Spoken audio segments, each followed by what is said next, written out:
Hola, mi nombre es María Chantal Marca y el día de hoy les voy a explicar acerca de un informe. Es un proyecto planeado final de un plan de mejora. Este es en base al curso de tutoría 3. Podemos empezar presentando el esquema del informe que se presenta con la carátula, la presentación, la problemática, los objetivos son generales como particulares, las acciones y actividades a realizar, el cronograma, el seguimiento de las acciones y actividades propuestas, los resultados, los anexos, las evidencias, conclusiones y por último las referencias bibliográficas. Vamos a empezar presentando el plan de mejora y se basa acerca de la falta de sueño, en cómo se involucra con el rendimiento académico en los estudiantes. Si bien es cierto, nos preguntamos primero qué es la falta de sueño, o también se conoce como la privación del sueño. Es cuando una persona no tiene la cantidad necesaria de descanso y esto afecta en su salud, en su rendimiento óptimo de sus actividades diarias. Es por eso que la problemática en este sentido lo relacionamos bastante a que son dos variables, la falta de sueño y el rendimiento académico. No obstante, esto va a generar muchas consecuencias como problemas en la salud, en el cuerpo, en la mente y en el bienestar general. Y la pregunta importante sería, ¿qué pasaría si este mal hábito continúa? Si bien es cierto, se sabe que la falta de sueño puede llevar a un empeoramiento continuo en el rendimiento académico. Los estudiantes pueden enfrentar dificultades cada vez mayores para mantenerse al día con las tareas o para no descuidarse de sus promedios. Esto es complicado porque va a tener una serie de tareas, un sobrecarga de proyectos o exámenes que muchas veces no se va a hacer por tiempo y no se va a hacer un aprendizaje significativo, sino solamente se va a aprender por el tema de la presión. Y esto puede generar una serie de problemas a lo largo del plazo, como enfermedades cardiovasculares, diabetes, que la diabetes también puede ser emocional, por el tema del estrés, la obesidad, trastornos mentales, entre otros. Esto también afecta la calidad de vida que tú puedas tener, ya que los estudiantes se sienten abrumados, cansados, agotados emocional y mentalmente, lo que va a generar como otra consecuencia que los estudiantes sean menos pacientes y estén menos dispuestos a interactuar socialmente, que puedan llevar a los estudiantes a considerar a llevar los estudios que están en camino. Y esto puede establecer también pautas definitivas para hacer el estudio al que nos estamos pasando el día de hoy. Esto también dentro de los objetivos generales específicos tenemos que en los generales tenemos que evaluar y mantener el impacto de la falta de sueño en el rendimiento académico de los estudiantes y así poder establecer estrategias para mitigar sus efectos negativos, como los efectos específicos que sería identificar cuál es la causa de la falta de sueño, medir el rendimiento académico, otras enfermedades y revisar y buscar más que todo lo que la programación académica que tenga el estudiante. Por eso se plantean estas 10 acciones que primero es establecer un horario consistente, planificar los tiempos, priorizar tareas estableciendo metas realistas, evitar la cafeína y estimulantes antes de dormir. También se puede crear un ambiente de sueño propicio, limitar el uso de dispositivos antes de dormir o cerca de la cama.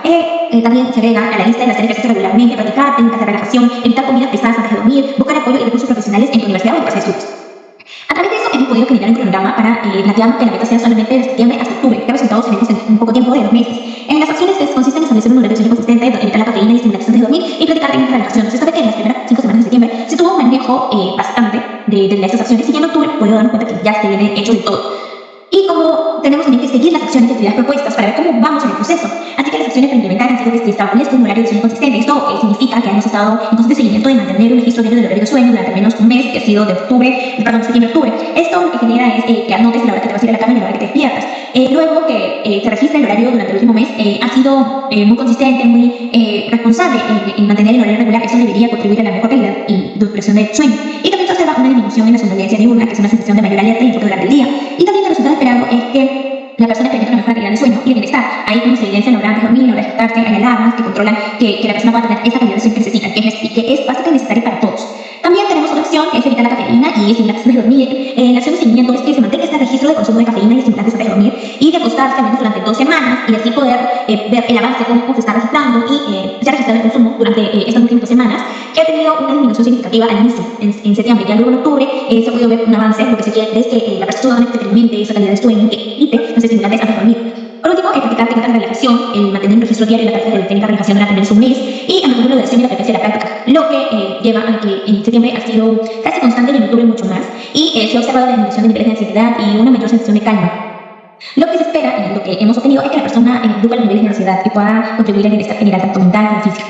Y los resultados prácticamente es que al establecer un horario de sueño consistente, la persona experimenta una mejor calidad de sueño, una mejor calidad de vida y también que nos ha resultado una mayor sensación de descanso y vitalidad durante todo el día. También reducir cafeína o el consumo de cafeína o estimulantes antes de dormir, la persona va a experimentar una mejor calidad de sueño, lo que conduce a que el cuerpo haya descansado lo suficiente, lo necesario para que tenga esa sensación general de bienestar o de descanso y además que se regule el tema de la relajación de una persona, que se reduzca el nivel de ansiedad para que te pueda conducir a una salud emocional buena y estable.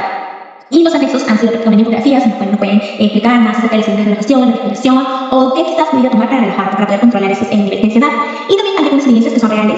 Y por último, las conclusiones, que se puede decir que al establecer un sueño consistente y practicar las técnicas de relajación, la persona va a experimentar mejoras significativas en el rendimiento académico, ya que la calidad del sueño tiene un impacto notable en la capacidad cognitiva, en la concentración, en la retención de información, que puede producirse en buenos resultados académicos. O sea, además la persona, al evitar la cafeína y otros estimulantes antes de dormir, fomenta a que ya tenga un nuevo ciclo de vida, ya que los hábitos saludables constituyen o contribuyen a un sueño más profundo y reparador. Y también el ejercicio, hacer ejercicio ayuda a potencializar el cerebro, a regular el cerebro, a que este se ponga en práctica, pero también dándole el descanso necesario, lo que necesita para que este pueda funcionar de una manera buena. Por eso se recomienda algunos deportes, algunos ejercicios como las técnicas de relajación también para evitar y contrarrestar los efectos perjudiciales que tiene la falta de sueño.